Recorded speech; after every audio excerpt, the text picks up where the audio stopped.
It's always exciting to unwrap a parcel, and this time it's the 6 portholes I ordered from Briggs Marine in Melbourne through Classic Boat Supplies in Sydney. In this episode I'm going to show you how I fitted them and the principles of choosing where to put them.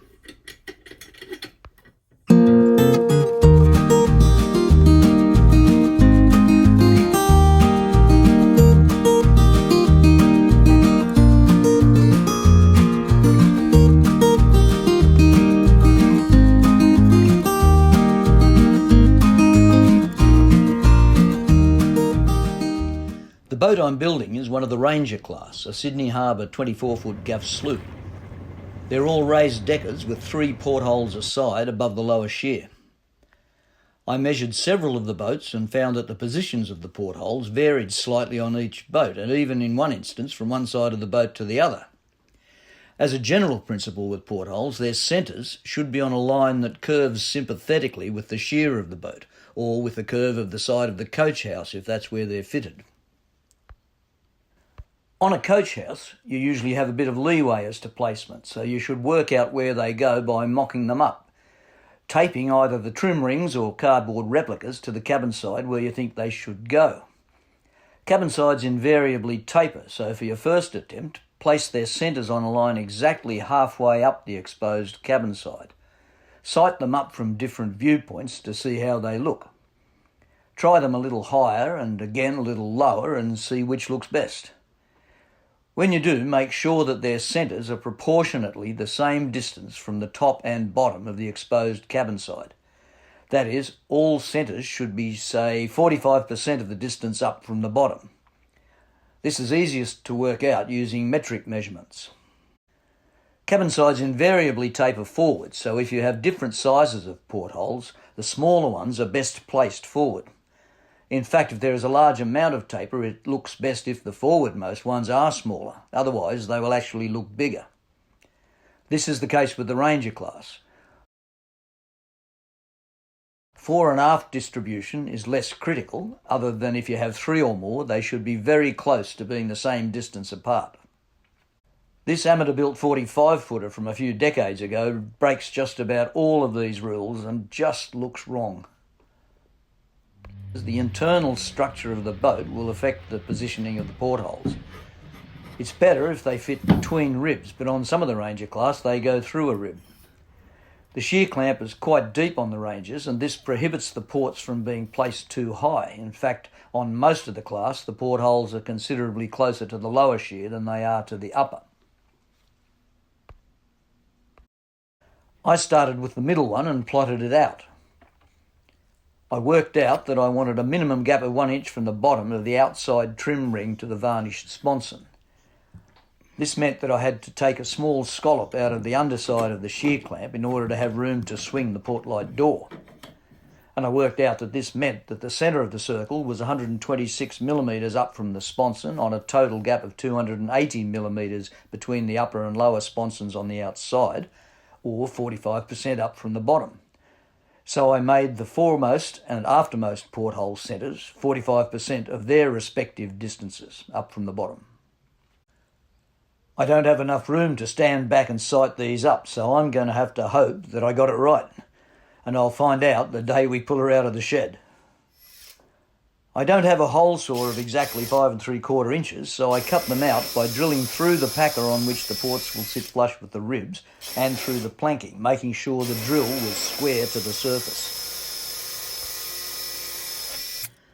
I could have used a long-bladed jigsaw and just cut around the circle from one drill hole, but I've never had a jigsaw that cuts square through 2 inches of timber in a tight radius curve.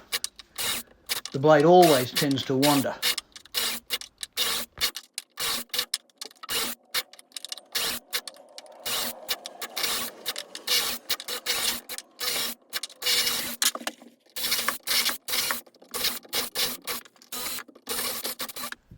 I set my jigsaw to a limited swing, which you need to do when cutting tight curves, and cut around through the line of holes.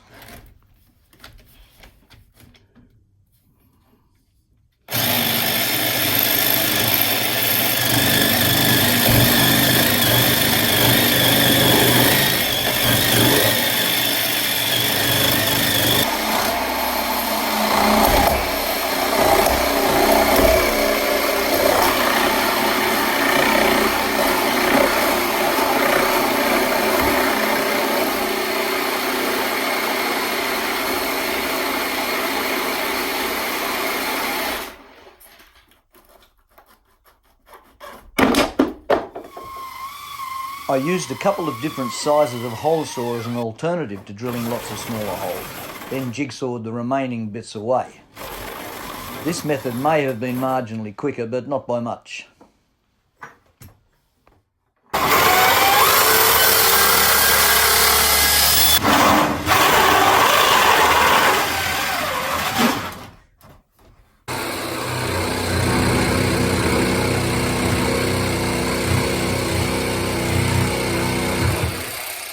Whichever way you cut the holes, it's best to cut conservatively and then enlarge the hole as necessary.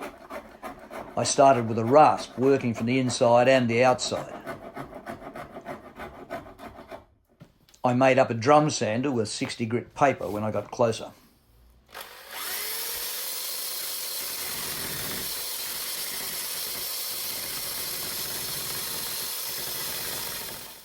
All my ports had to lose a bit off the top of the inner ring to fit under the shear clamp, so I marked these once the spigot started to slide into the hole and cut them on the bench.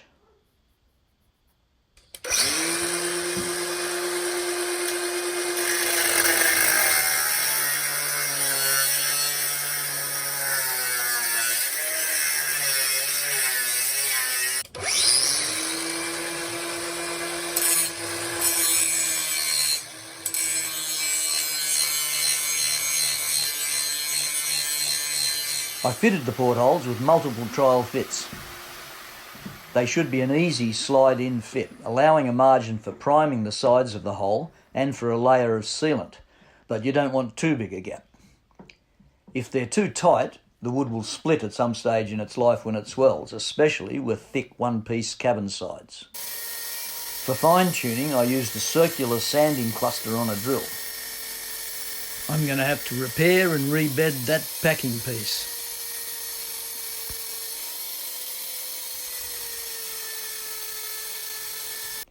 Sliding the port in and wiggling it about leaves a dark mark where the bronze is tight against the wood.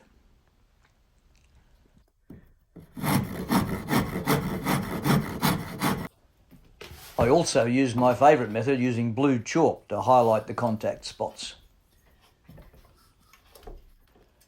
I also had to flatten the packer and ribs for a flat landing for the flange.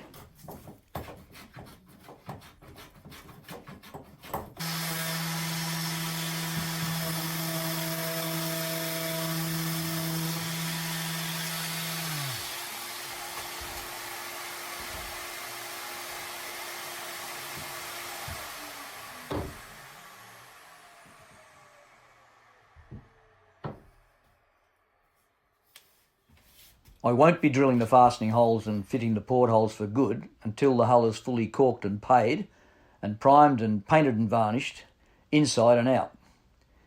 There will be 5 bolts per port through the outer ring and the inside flange, and a screw in the remaining hole on the top of the outside ring.